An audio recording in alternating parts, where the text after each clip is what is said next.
Number 3 is actually going to be the shortest for us, is when there is no solution.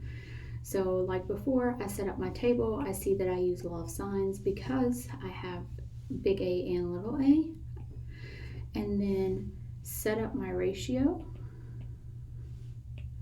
So sine 50 over 10 equals sine, we got to solve for b because we have little b,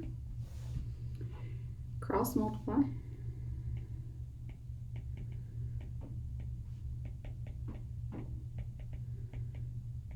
and divide. Okay. Some of you will be able to see right away that, oh, 20 divided by 10 is 2. 2 is bigger than 1. And in order to do a sine inverse of something, it has to be less than 1. So you may already be seeing a problem. If you're like, I have no idea what you're talking about, Miss Reitner, I mean, I get that it's 2, but what does that have to do with anything? It's okay, let's keep going. So remember, to get b by itself, we do sine inverse of that fraction. Spoiler alert, if you type 2 sine 50 into your calculator, it's the same thing. Don't stress on that. But what you're going to notice is your calculator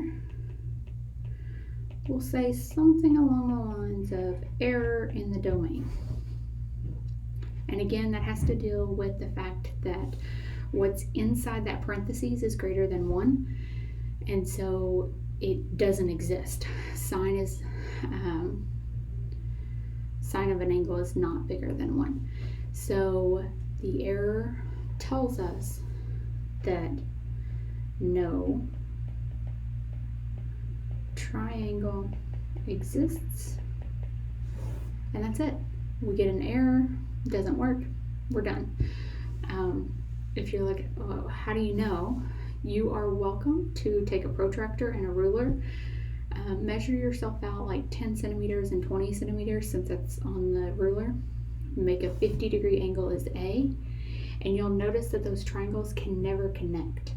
The side that is 20 and the side that is 10, that 10 is way too short to make that third side connect and still stay at a 50-degree angle. So that's why it doesn't work. But as far as like, what do you put as an answer? Doesn't exist. Easiest case there is.